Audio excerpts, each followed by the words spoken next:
Atlas Shrugged was published in 1957. More than 60 years later, it still sells thousands of copies around the world and makes headlines. For more than 30 years, the Ayn Rand Institute has sponsored essay contests about Ayn Rand's novels, including about Atlas Shrugged, the contest for which we've sponsored since 1999. Now, we usually announce the winners of our contests on our website. We list a long list of people who've placed as runners-up, third place, second place, first place.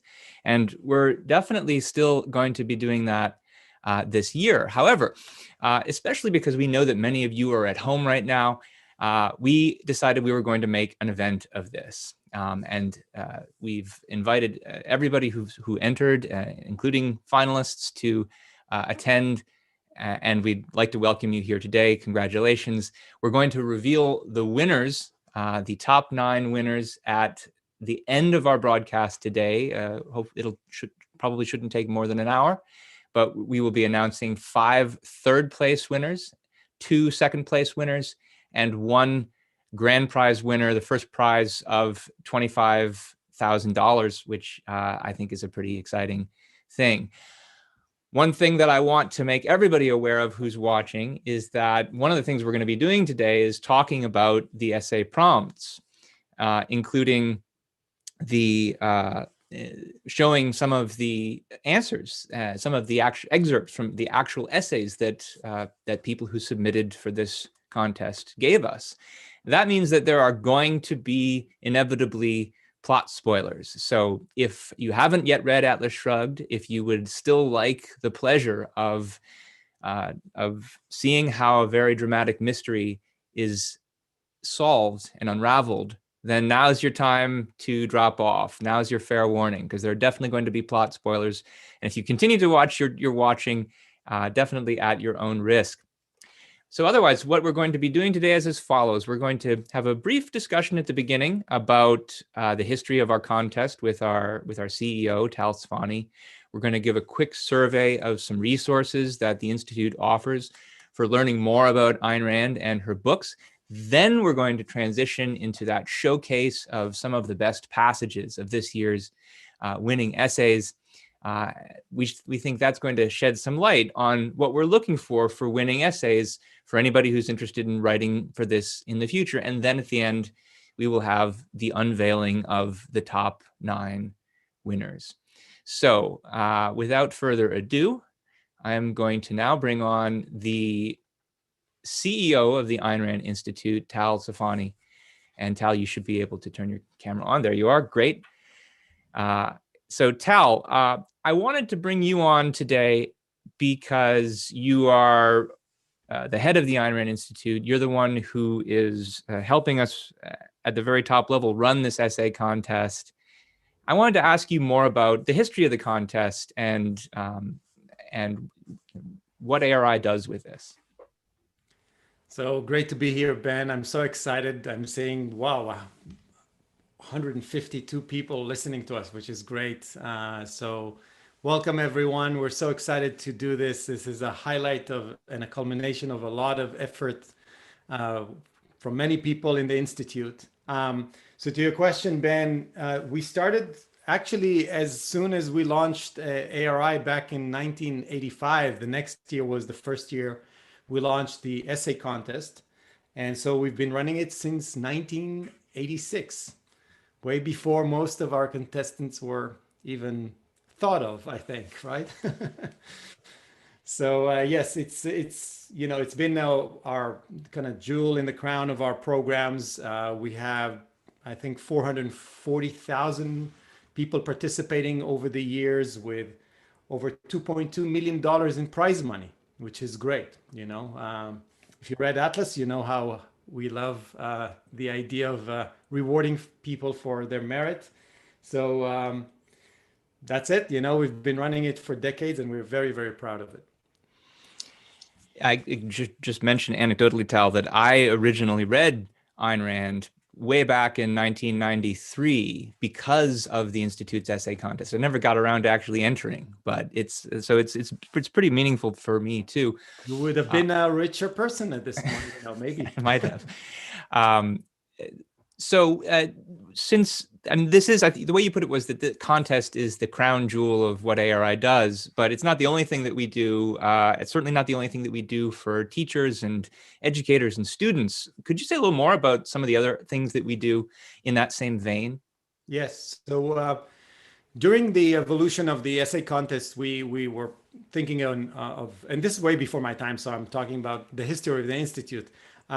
We were trying to expand it, and what we found out is that teachers were saying if we had more books, we would teach the book. So we started a free books for teachers program that really exploded. We've distributed over 4.5 million books up until now, with the courtesy of hundreds of donors along the decades that this program is here. And we're very proud of that, because almost for every literature, English, language art teacher that wants to teach Ayn Rand, one of her novels, Atlas Shrugged, The Fountainhead, and Anthem, and actually we're adding We the Living. They can approach us, and they're not just going to get the books shipped to their classroom, but also teaching aids, and we have videos and a whole campus that helps the students learn about the plot, the characters, and so on. So it's been a very successful one, and I think we're the leading essay contest that I know of in the country for something like what we're running for a novel. So over, I think, 60,000 teachers have been participating in the last several decades, and again, very proud of the growth we've seen. So why do we put so many resources and so much time and so much effort into these kinds of programs? Why are these essay contests so important to ARI?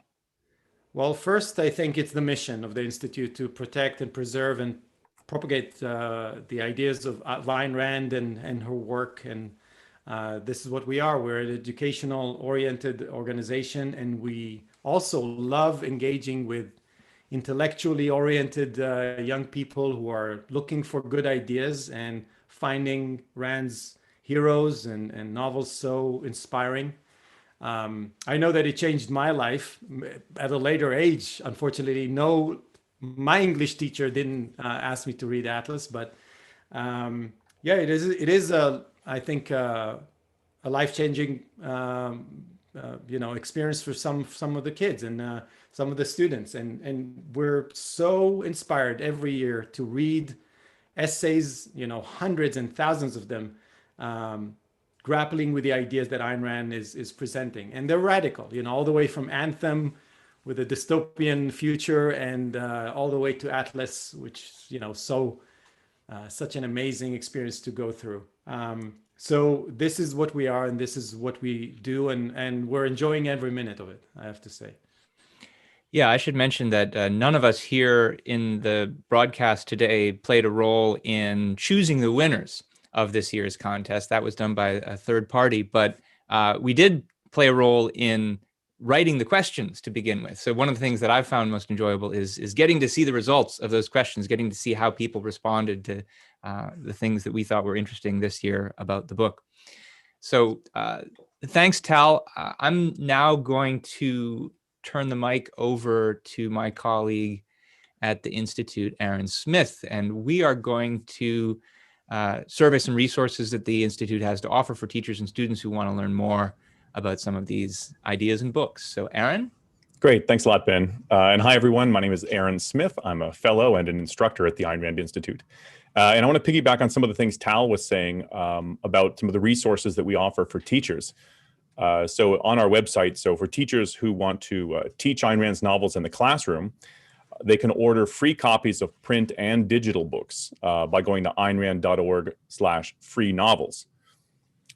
Teachers can also request a speaker from the Institute to give live classroom talks and Q&As by going to aynrand.org/educators/speakers. Now, I've done 3 of these events just in the last month and a half. And I can tell you that, well, first of all, I have a blast doing these things. These were predominantly 9th and 10th graders reading Anthem, but then most recently a group of middle schoolers who are quite young. And universally, the teachers, well, from my experience, universally, the teachers are super excited about it. Oh, my video went off for some reason.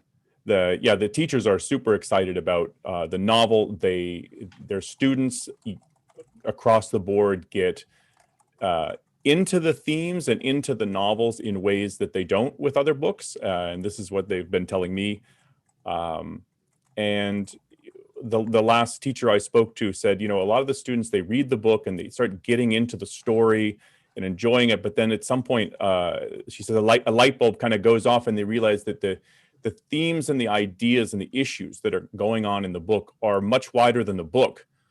And that they actually, they have a bearing on the kids' own lives and their futures and the way they see themselves and the way they face the world.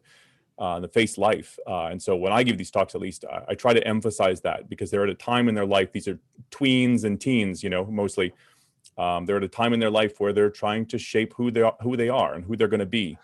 And the issues like individualism and independence and so on really play a role. So that's part of what I try to do when I discuss things with these kids in the class. We also have resources that are specifically related to Atlas Shrugged. So we have a chapter by chapter exploration of the novel called the Atlas Project. And that's something like, what is it, 60 hours of analysis and so on, which is in-depth. And for people who want to actually study objectivism in more depth with instructors and assignments and homework with intellectuals here at ARI, we have something called the Objectivist Academic Center. I'm on the faculty there, as is Ben and others.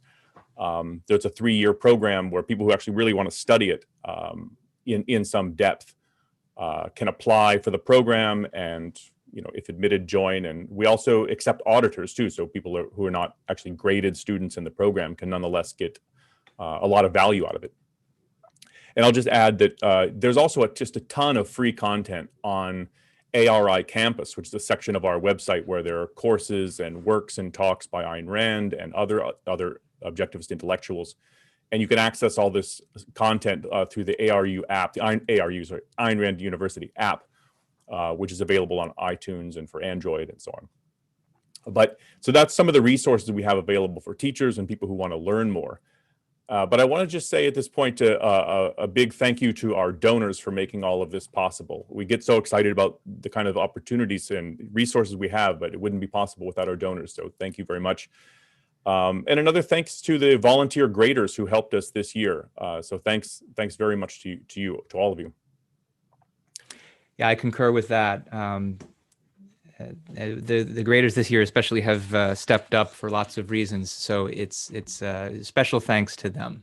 Yeah. And let me say, thank you. Let me say just a few words about the data, a little bit of data about this year's contest. So we had 632 entrants from 54 countries. So I think it's awesome that we've got such a global reach.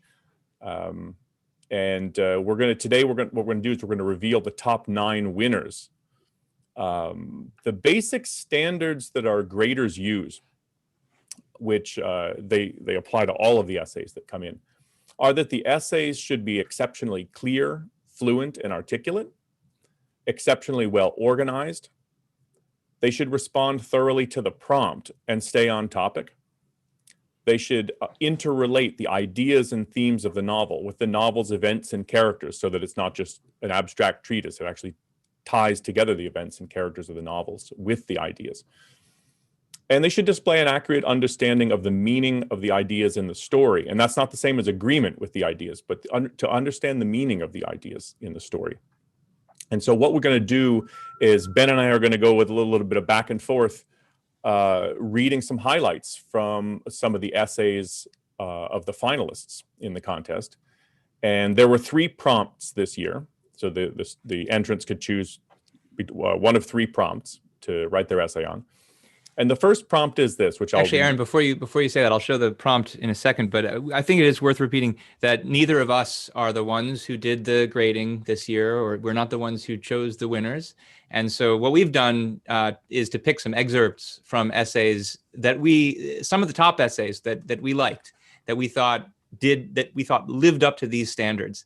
And we're going to show the excerpts and who wrote some of these great passages. So yeah, you go and ahead. I read the top 13. So let's. And Aaron, I'm going to turn your camera off so that they can see this first. Sure, let's do it. So the first prompt is this: the covers of many editions of Atlas Shrugged describe it as a mystery story, not about the murder of man's body, but about the murder and rebirth of man's spirit. Choose 3 of the most significant mysteries you encounter in part 1 of the novel, and explain what you think are the solutions to each. For each one, how does it relate to the murder and rebirth of man's spirit?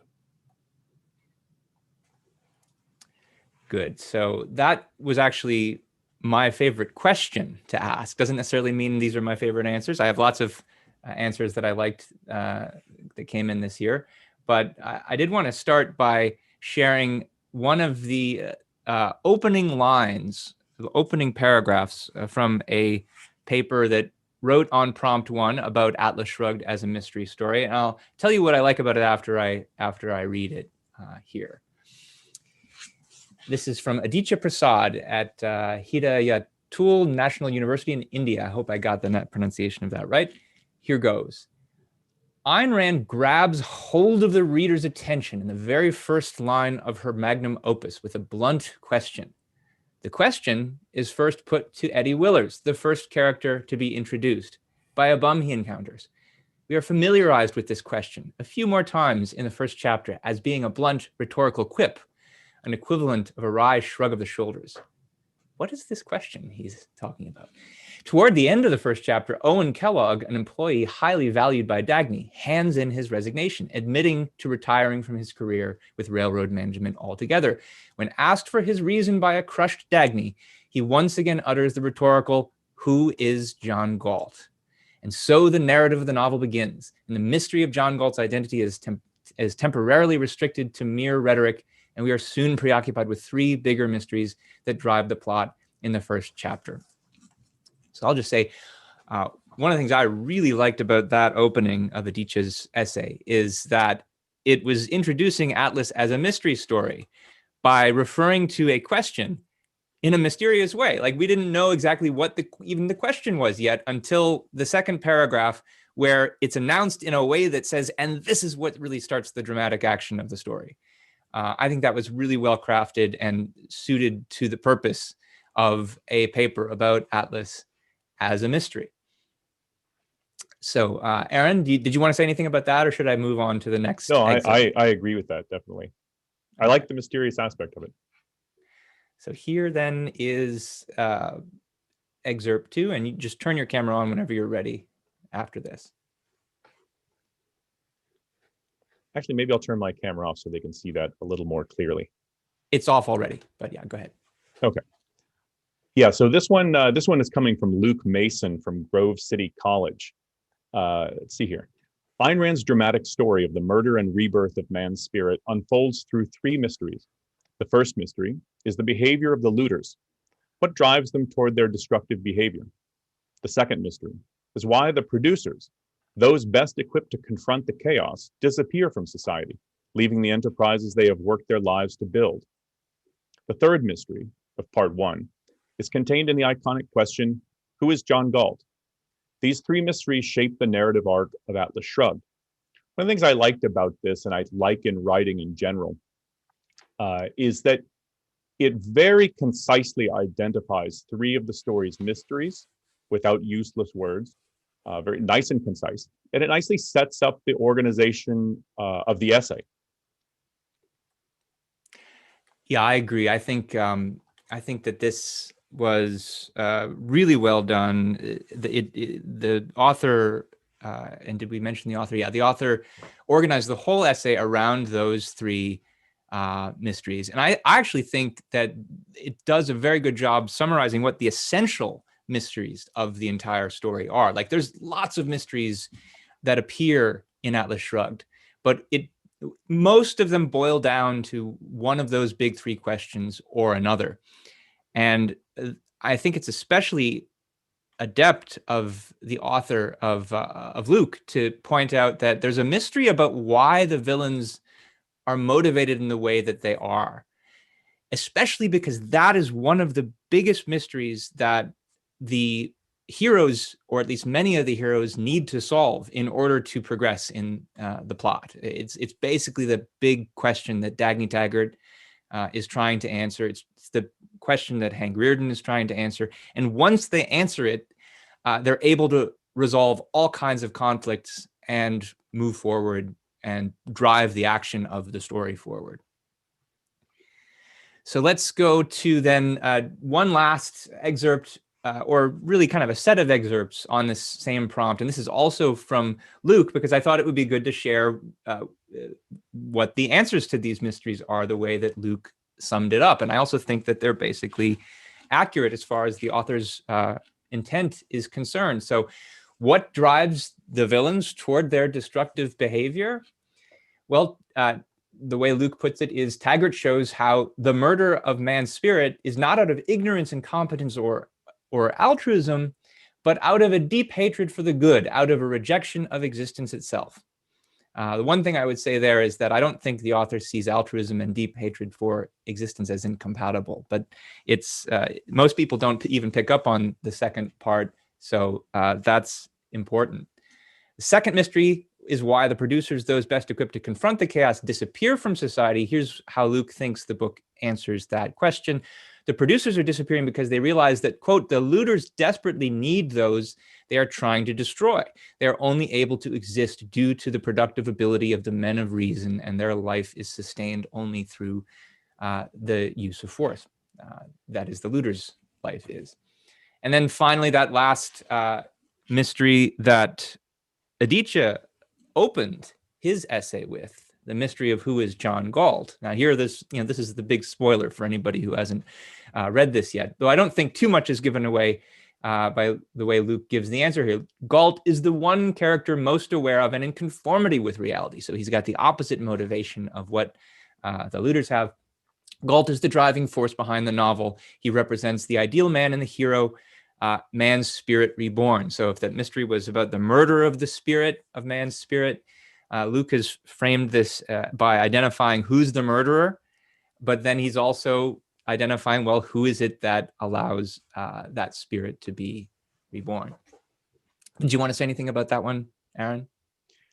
Just to add the point that one of the differences between Aditya's paper and Luke's, and I think this is illustrative of something about the contest, is there are multiple ways to approach the question. So it's not just, the mysteries selected were slightly different in each of these cases, and there are more mysteries than that. So they weren't asked which were the essential or the number one, or it left freedom for the authors to choose the ones they wanted to focus on, and that as a feature of the contest, it's not like one right way to answer the question. I mean, there are also ways of going wrong, but there's flexibility. Yeah, I think that's one of the reasons why we picked the topic in the way that we did. I once made a list of all the mysteries in Atlas, and depending on how you count, it could be anywhere between 30 and 40 or 50. I mean, and they're all at different levels of generality, of course. But yeah, there were a lot of ways to write that one. So now, Aaron, let's move to prompt 2, and I will go ahead and read the question, and you're going to share one of the excerpts in response to it. So the prompt 2 was our sort of, how does Atlas relate to the world around us today kind of question. We often feature these. And it asked the following. It said, Atlas Shrugged tells the story of what happens to a society when its most productive members go missing, where today can a similar situation be found? Select a well-known situation that has made international headlines. Explain what you understand to be both the cause and the effect of the situation. In what ways are the circumstances similar to the story of Atlas Shrugged, and in what ways are they different? So shall I move to the first excerpt? Let's do that. Let's move to the quote. So this is from Nathaniel Shippey's essay. He's at University of Illinois at Chicago. And I'll turn your camera yeah, off. I'm going to do that off in a second here. So Nathaniel chose, the issue or the phenomena or event going on in the world. He chose the situation going on in Venezuela. It's a nice blend of factual reporting and cause and effect analysis. So here's the quote. The first quote. As a result of these ever worsening conditions, between 4 and 6 million people have left Venezuela in the past 5 years, or as much as 20% of the population. Like the version of the United States depicted in Atlas Shrugged, today's Venezuela is a society increasingly deprived of one of its most vital natural resources, human beings. End quote. Let's grab the second one. Okay. Get to the causes. Someone said they couldn't see the slide, but I see it. Do you see it, Aaron? I do see it. Okay. So here then is the way the same essay describes this situation, the causes and how they're parallel. Behind the disastrous policies of the Chavez government lies a moral philosophy which maintains that need is the ultimate basis of moral justification. Under such a system of morality, the possession of something of value is justified only to the extent that it provides for some need, which is to say, only so long as the person who possesses it is incapable of producing it. By the same token, it is inherently unjust to possess any value which is not needed. Accordingly, the government of Venezuela does justice, and I take it he means here in their view, in the view of this philosophy, whenever they take value away from those capable of producing it and give it to someone else who is not capable of doing so. In reality, the consequence of this variety of justice has been an enormous decrease in the value available to the society, and the subsequent mass exodus of those losses have been the greatest. The longer-term consequences of the moral attack on the productive and their exit from Venezuelan society may not be felt in years to come. And I'll just say a couple of things that I found pretty good about this essay. First is Venezuela was the example that I had in mind when we chose this this topic that I thought people would be best able to write on in response to this. I think the parallels are the clearest there, so I'm glad that someone like Nathaniel did that.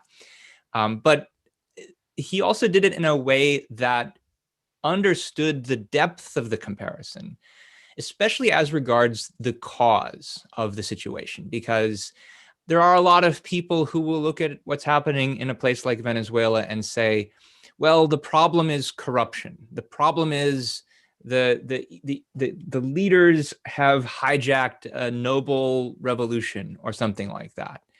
But I think Nathaniel's right that there's a real parallel as regards, no, there's a philosophy that the leaders are actually acting on in theory, and this is the resulting practice. And so I think it was good that he explored those connections. He did think that there were some differences between the world of Atlas Shrugged and what you saw in Venezuela, differences that gave us hope to think that maybe things in Venezuela could get better someday, sooner than it takes in somewhere like the world of Atlas Shrugged. But and some reasons for further concern. Yeah. Yeah, and the essay was in general very smoothly, cleanly written, which was nice. Definitely. So let's take a look at the third prompt. This is the last prompt that the entrants had the opportunity to choose from, and it's one of my favorites. If we can advance that, I can jump off camera here for a second. So the third prompt has to do with love. Here it is. James says to Cheryl, this is James Taggart. I actually forgot Cheryl's last name. So James says to Cheryl, this is a woman he has married, I don't want to be loved for anything. I want to be loved for myself, not for anything I do or have or say or think. What does James mean by this? What do Cheryl's responses to James suggest her view of love to be? What is your view? How does this issue relate to the wider themes of the novel? I'll just say a couple of things about this question. One is that of all the three prompts that we've talked about today, this is the one that the most finalists submitted answers for. So the people who did the best in this contest more often wrote on this question, which I thought was very interesting, especially because if Atlas Shrugged has any notoriety, it's usually recognized as a kind of political novel, dealing with some of the kinds of issues that we just talked about in connection with prompt 2. But this was a question that gave students the opportunity to dig deeper into some of the deeper philosophic and psychological issues in the book. And I think that a lot of these finalist essays did a very good job, not only seeing that this was an issue, but seeing how it connected to lots of other issues in the book, including connecting to the political issues. So let's explore some of these excerpts. Let's first start with an excerpt from an essay by Kelly O'Donnell from Southern New Hampshire University. She starts out, and I think this is actually, might it be even from the beginning of her essay? I can't remember right now. The heroes of the story live by Rand's moral code of respect for the mind and rationality, and their love is the result of reason, an appreciation of others who express the values they hold dear. The villains, on the other hand, treat love as a mystical thing that, like money, can be demanded from others on the basis of need rather than being earned. I think that is a good, pithy summary of Ayn Rand's of the view of love that Ayn Rand explores in this book. It happens to be the view of Cheryl. That's why it's coming up here. It's a different view than the view of James, whose quote she's responding to. And maybe we'll have a chance to talk a little bit more about how you can tell that that's Cheryl's view in the Q&A. But I do think it's an accurate summary. And it also puts us in a good position to take a look at some other excerpts, especially because of that part in the excerpt of Kelly's where she says that, where she starts to compare love to money. I mentioned Rand's views about love are parallel to her views about other topics. So let's take a look at another excerpt. This time, before we put up the excerpt, sure. Let me say one thing about the quote you just read from Kelly O'Donnell's essay. One of the things I liked, I mean, both of us are writers as well. And one of the things I liked or appreciated about this was the smooth way that money got thrown in there. So the quote is, the villains, on the other hand, treat love as a mystical thing that, like money, as a way that's just inserted there smoothly and seamlessly. Because one of the themes in the novel is that both the issue of money and economic exchange is an issue of trading value. And the way Ayn Rand looks at love is this is what it is. It's an exchange of value without making a big deal out of it, just sliding in the issue of money there. And she talks about it a little bit more later in the essay, which I thought was good. So on that theme about love as a form of trade or exchange, let me read another quote here. Let me get myself off camera.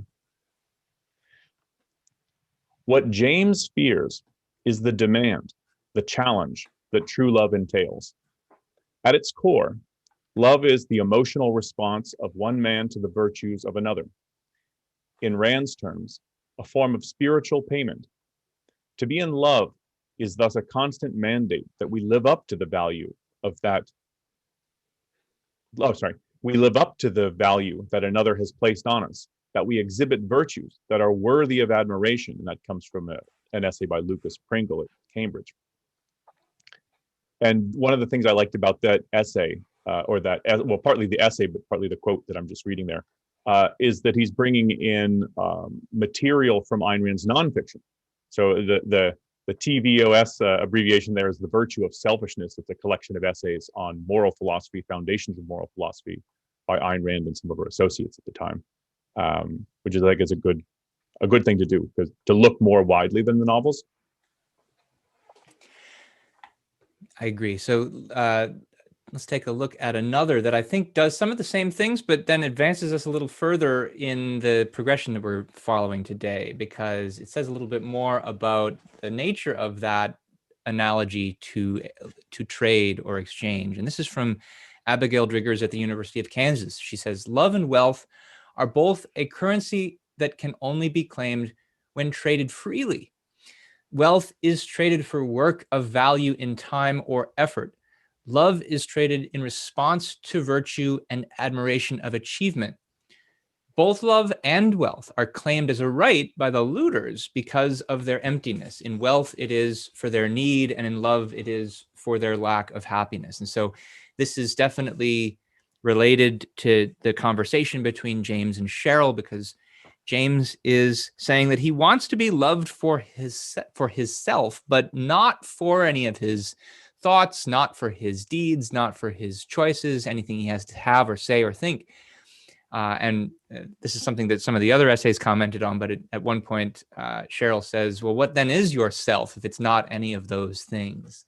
So James is wanting to be loved for nothing, which is a way of saying it's unearned love. That's, I think, what Abigail means when she says it's being loved because of their emptiness. And that is also like parallel to the way that other parties, including James, demand wealth that's unearned. And that's something we'll see some of these other excerpts comment on. Did you have anything you want to say about that one, Aaron? No, let's just move to the next quote. I couldn't help having this one in here. It's another one on the same theme, but nonetheless, I think it's nicely written and very tight. So good. Pop that one up. Here we go. This one's from Amila Kapitanovich. Maybe I'm pronouncing your last name wrong. I hope not. I'm so sorry. So here's the quote. Throughout the novel, Rand emphasizes how love in personal relationships and trade in business are analogous. Just as business is an exchange of one's ability and assets, individuals in all kinds of personal relationships must have something to offer one another. It's on that theme of this is an exchange of value for value, and in love and economics, and it's an important integration that Ayn Rand offers. And by the way, I should say that Amila is is a high school student as well. So. I think the one of the only ones we had among the finalists this year. Yeah, I believe it's true. Okay, so we've now got more on love. One on the issue of unearned love and its connection to unearned wealth. This one comes from Erica Singh Kundi from the University of British Columbia. When discussing love with Reardon, Francisco explains that the looters seek, quote, to reverse the law of cause and effect. They view love as the means to self-esteem, as if looking for fulfillment in another can somehow turn them into a man of value. However, in an objective reality, love is the result and self-esteem is the cause.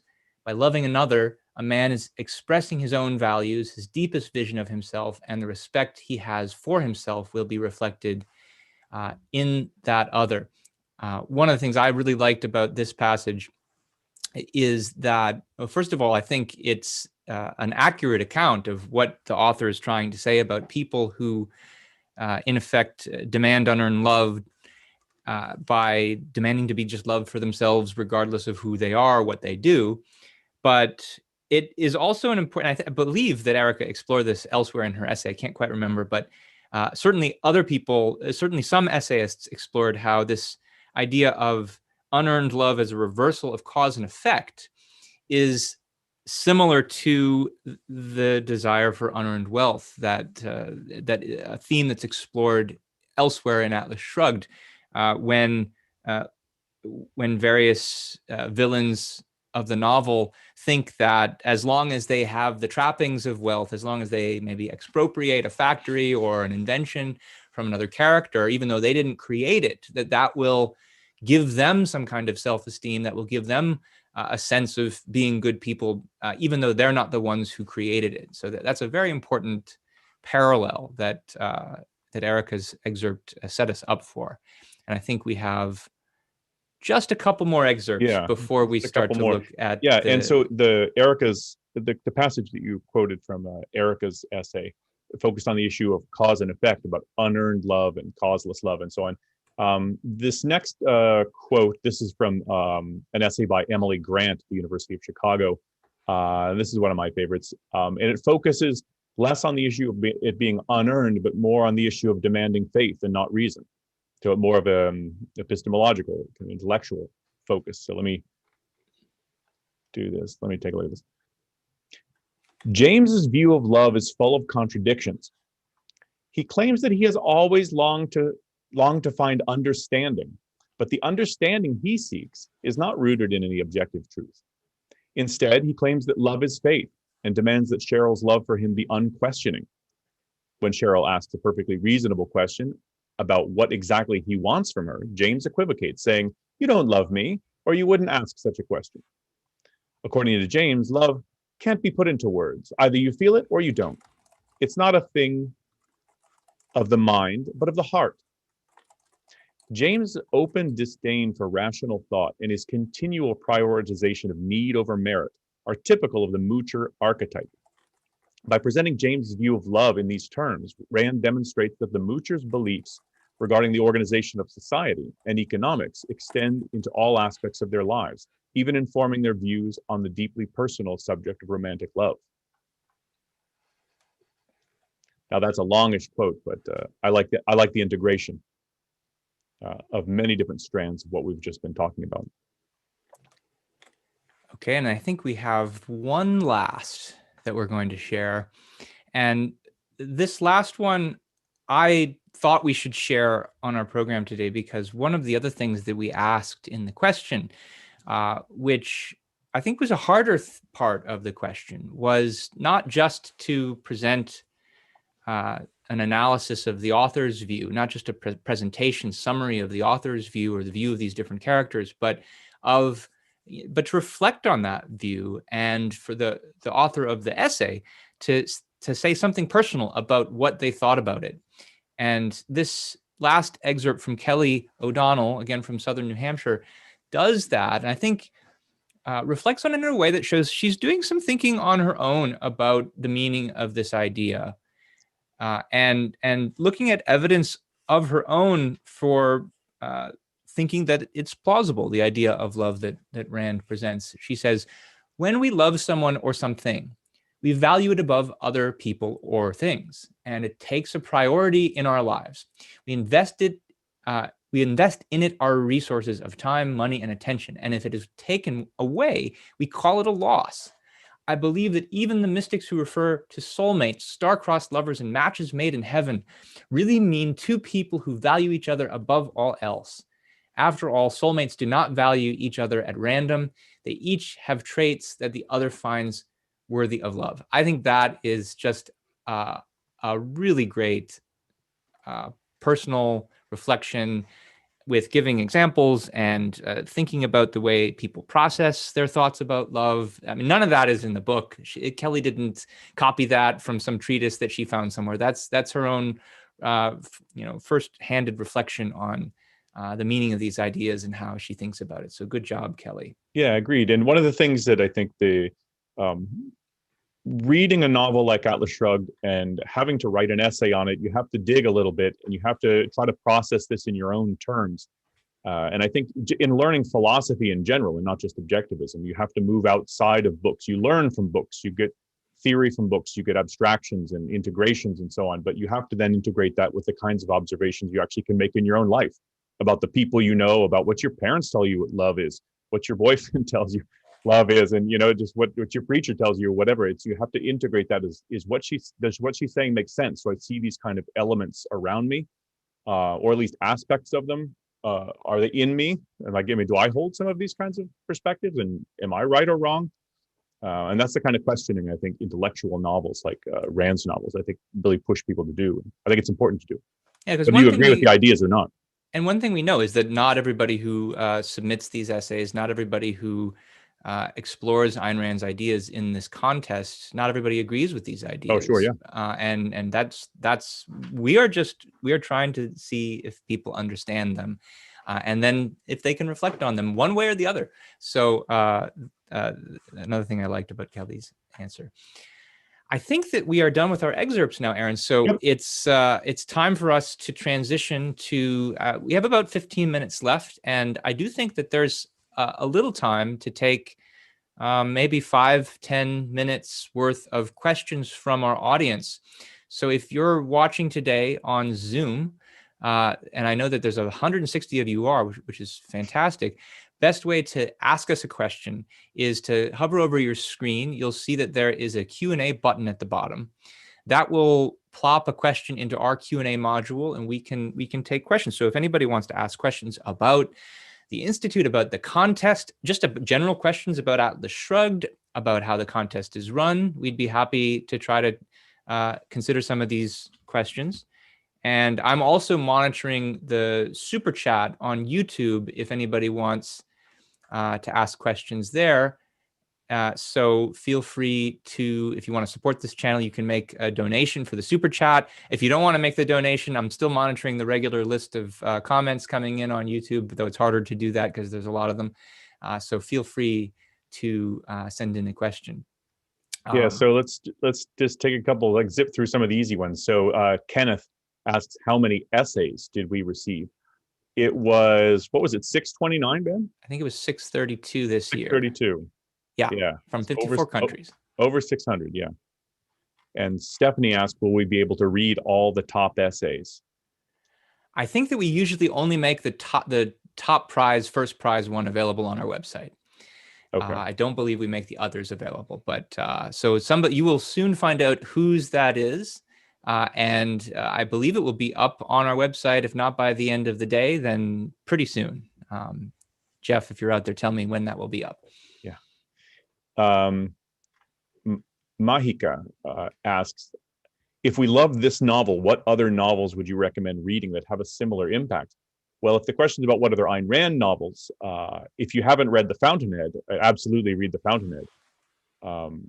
It's not as broad in scope, but it is more personal, I think.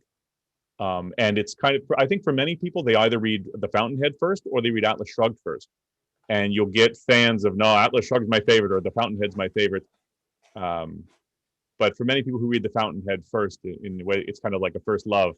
You just kind of always have a special attachment to it. I think The Fountainhead is amazing. I think we should answer Emily's question from Zoom.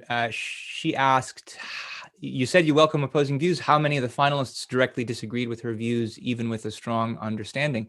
So I don't know the answer to that question for all of these, because we didn't ask for all of these questions, whether they agreed. For the questions about love, we did ask. I think most of the finalists said that that her idea of love resonated with them. But I should say that is not a requirement for winning. I'd be very happy to receive an excellent essay from someone who says they disagree with the philosophy, but who presents a great analysis of what that philosophy is, what it means, who understands what it is, and states cogent reasons for disagreeing with it. That was actually what I was going to do when I was in high school myself, when I was considering entering the contest. I didn't meet the deadline, but my plan was to write a highly critical essay. I ended up changing my mind, but yeah. And I should say too that, I mean, so again, like Ben and I aren't grading these things, but we're reading them and thinking about them. And both of us are teachers. Both of us are former philosophy professors. And one of the best things you can get from your students are intellectually active minds, that they take ideas seriously. They're working to try to process, to understand these ideas and get at the truth.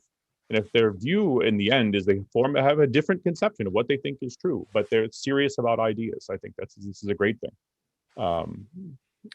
So, yeah. Someone asked who the graders were. I don't think that's something we're at liberty to say. It's parties who are not currently staff members at the Institute. We do sometimes use third parties because but third parties who know the book well, who've studied it closely, who are experts in their field.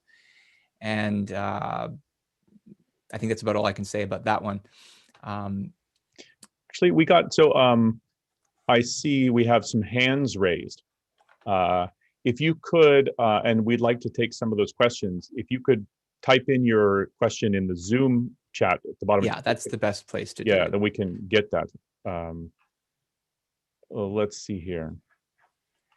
I don't know about, so Rayla asked a question about the number of essays we got this year versus other years, and did COVID accept that, or did it affect that number? I'm not sure. I just don't know the answer to that. That's something if Jeff, if you're out there, you want to punch in a number somewhere, but otherwise.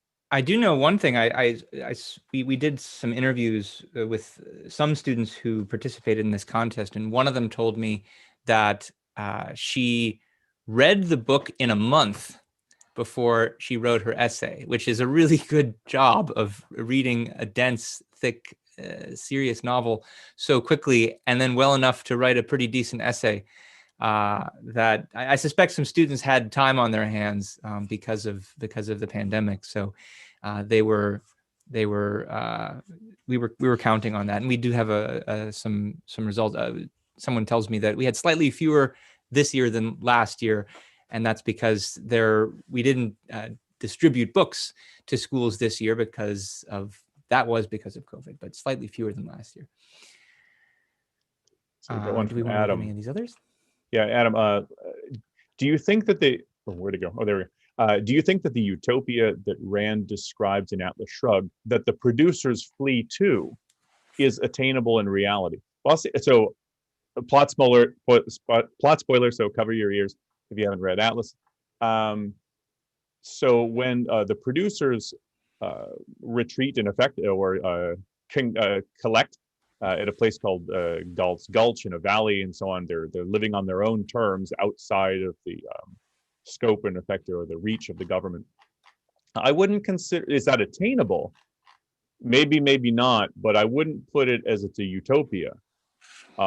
They're escaping to live privately, to live separately on their own terms, dealing with each other by reason and trade, and they're producing to the extent that they can without the kind of restrictions and impact and real damage that they would get in the outside world. But they're not functioning optimally in the sense that normally optimally you would be trading with all sorts of people around the world. You'd be engaging in all sorts of relationships that they can't do while they're there. So I wouldn't think of it as a utopia. It's a temporary retreat.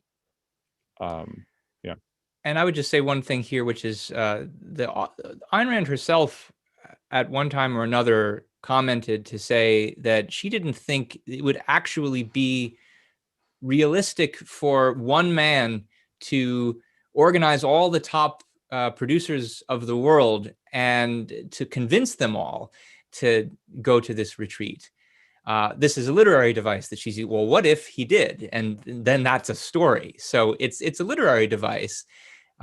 It's not her view that it's necessarily possible to do. It's not even her view that it's desirable to do. Her view was that this story would help convey and explain and illustrate the philosophical principles that she thinks people in an ordinary society should live in accordance with.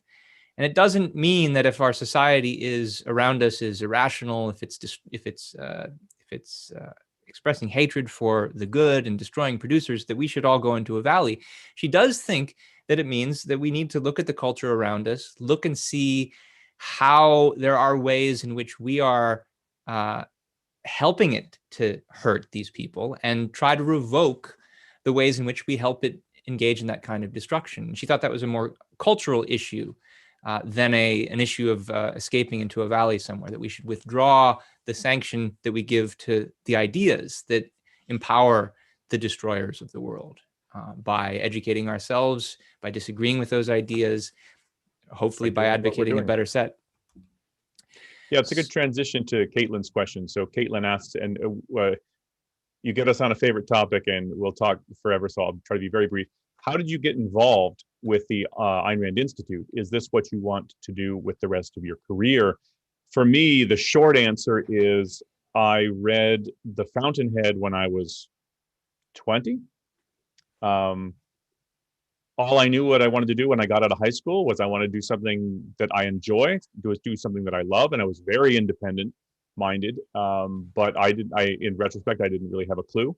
And I read The Fountainhead, and for the first time, it gave me an image of an ideal. It's not something I thought I was missing. It gave me something to really aspire to. And I thought that this is what it looks like to take your life seriously. This is what it looks like to live your life by reason, and a real image of what it looks like to face reality in ways that the character Howard Rourke, for example, in the book The Fountainhead does. And that just got me to read Atlas Shrugged. And then once I read that, I read everything by Ayn Rand. And then I decided on a career in philosophy, went to grad school and became a professor. And then I got involved with actually a little before that, I got involved with the Institute's training program, the Objectivist Academic Center, with both of us teach in now, which is kind of cool. Do I want to do this for the rest of my career? Well, the rest of my career is a long career, but it certainly will involve teaching philosophy, and it'll certainly involve teaching objectivism. Everything in my intellectual career is going to center on objectivism. I mean, my story is similar, so I won't belabor it. But yeah, I read The Fountainhead when I was a senior in high school, in part because of this essay contest. I never got around to actually finishing my essay, so I didn't enter the contest. But that's what got me interested in objectivist philosophy, in Ayn Rand's philosophy, which I proceeded then to study while I was in college. I took various courses with the Institute online back then. It was over the phone at the time. I guess we didn't have the internet quite yet. But yeah, then I also went to grad school for philosophy, became a professor, taught for a decade, and then moved to do the same thing here, where I think there are some great opportunities both to teach and also to learn more about these ideas. So, Aaron, we've got about more, or we want to just I move think on? we should move on because we've only got about 5 minutes left, and this is the thing that people have been waiting for, the moment that people have been waiting for. So thanks very much, everybody, for your questions. If you'd like to ask more questions, you should definitely get involved in some of the programs that we talked about at the beginning. That's a great way to get some answers. So let's, Aaron, I'm about to announce the third place entries to this year's contest. I have 5 names. Okay. I'm going to put 5 names up on the screen, and let's turn our cameras off when we do this. So, virtual drum roll. I don't have a band behind me, but you imagine a drum roll happening here, and third place winners of $500 each. You recognize some of these names, hopefully, because we used excerpts from their essays. Abigail Drithers from the University of Kansas. Congratulations, Abigail. Emila Kapitanovich from Providence High School. Congratulations. Kelly O'Donnell, Southern New Hampshire University. Aditya Prasad from the National Law University in India. And Erica Singh Kundi from the University of British Columbia. And I'll show you their pictures right here. Congratulations all, $500, well deserved. We have a second place prize, which is for substantially more money, $2,500. And I will now place the names of, did I say 2? I meant 3 people who took second place this year in the Atlas Shrugged essay contest.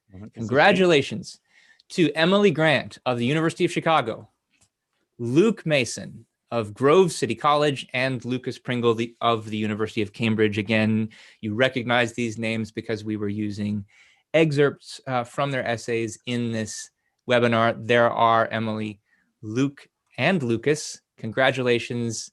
I hope you have good things to do with that $2,500. But now, before I announce the name of the grand prize winner, I would like to bring Tal Tsfany, our CEO, back. Tal, I think you've got an envelope that you want to open to unveil this the name of our top prize winner. Yeah, I would just say that in the recent days, we launched a new program that you're all welcome to leverage, which is Books for Students. So any one of you who wants to read anything by Ayn Rand, fiction, nonfiction, if you go to our website under /free books, you can ask for any book and we'll ship it to you. So that's a big milestone for us. And by the way, we have ebooks, so the delivery is instant. I'm really excited. Looks like a Oscar, right? So it's in an envelope. And let me give you the winner. The winner of 2020 Atlas Essay Contest, first prize, $25,000, is going to Nathaniel Sheepy of University of Illinois at Chicago. So congratulations, Nathaniel. Good job. Great job, actually. $25,000 worth of a job. So you did great. And I think Jeff told us that your essay will be up actually later today, right after this event. So I don't know if we can get Nathaniel to, can we see Nathaniel? We thought he might be here. Let me see if he's here. and if he wants to, he can turn on his camera. I do see he's here. So Nathaniel, I'm gonna promote you as a panelist right now, and if you want, you can turn your camera and mic on if you want to say a few words. If not, that's okay. But you have the ability to do it if you'd like. And I don't know if I'm audible. yes, hi. You're Wow, audible. Splendid. hey. Well, you can't see me because I can't start my video because the host has stopped it, is what Zoom is telling me. But thanks very much. I'm highly gratified, and I really enjoyed the contest. And congratulations to all the other finalists. I think I can actually give you the ability to turn your camera on. Do you want me to? Oh, sure, if you like. I'll give you guys all a cheeky grin. Okay, you should be able to do it now. Splendid. Thank you again very much, guys. This was a great experience for me. Great. Great job, Nathaniel. Great job, Nathaniel. I'd be curious to ask Nathaniel, what got you interested in the contest? How did you decide to write for it? Oh, I actually started an entry in 2009, which was when I first started going to school, and I dropped out in 2011. I think I read the book for the first time in probably 2006 or 2007 when I was a high school student. That entry, like you, I never finished, but I returned to school, having been laid off earlier this year, or earlier last year, from the job that I was working. I had been planning to go back to school for a while, and being a student again, I remembered the contest and thought it would be fun to enter. Well, Aaron was asking, what are you studying? Oh, I'm sorry, I didn't hear. I'm a student of economics. And that's at the Which was a Illinois, subject Chicago. that Actually, my experience with Ayn Rand had a big part of my interest in that subject. Well, I bet you didn't think that by going back to school and therefore being eligible to write for this contest that you were going to make $25,000. I certainly did. You're right about that. Any special plans for the money that you would share with us? Student loans. I'm going to make a student loan payment. I'm excited. Wow, that's Well, a smart move. glad to hear that this will be help you relieve that burden, shrug it off, as it were. Yes, thank you. And with that, So thanks again, Nathaniel, and thanks for everybody who's joined us today, including not only the other finalists, but everybody who has who participated in the essay contest this year. We're hoping that others of you decide to participate in the future. To that end, I'll mention that next year's contest is the questions for next year's contest are already up on the website. If you go to aynrand.org/contests, and we will be accepting new entries, I believe, as of tomorrow. I'd be very impressed if you could read the book and write the essay that quickly. But we will, of course. Oh, and I'm informed that the applications are already open, actually. So if anyone wants to take a look, there are brand new questions up there. We are looking forward to seeing what we get from you again in the coming year. This is, I think, one of the programs that we're the most proud of and most excited about when people participate in it. And we're excited that so many of you showed up today. And if you entered the contest in the past but didn't win the prize you were hoping for, it's still possible to enter in the future. So now you know maybe a little bit more about what we're looking for, and there's some tips we've gone through about how to write excellent essays. and isn't it true that one of the second place winners of the Atlas contest this year was the first place winner of the Fountainhead contest last year? Am I right? I about don't that? remember the exact details, but there are definitely some people who are finalists this year for the Atlas contest who were one kind or another of finalists for the Fountainhead contests in the past. And yes, we're told that Lucas, Yeah, it was Lucas who was Pringle. one of the second place winners, won the Fountainhead contest in 2018. Lucas, you're doing well. Congratulations. So Tal, did you want to take us out on anything? Yes, thank you everyone for joining, and thank you Aaron and Ben for facilitating this wonderful event. I would just say that if you're interested, there are many other programs that we offer. The Objectivist Academic Center was mentioned. It's a 3-year program where you can dive deeper into general philosophy and the objectivist philosophy and other things like the writing course and many other programs. And if you're interested, there's so much. We've put all of our content on every channel possible. So if you want to download the app, the Ayn Rand University app, on iPhone or Android, on YouTube, there's a wealth of knowledge there. So thank you, everyone. And one last note, there are real atlases out there who really make all of this possible. So thank you for everyone making this possible and allowing us to give checks of $25,000 to our winners. Thank you very much. Thank you. Hear, hear. Thanks, everyone. We hope to see you again for another happy occasion like this next year.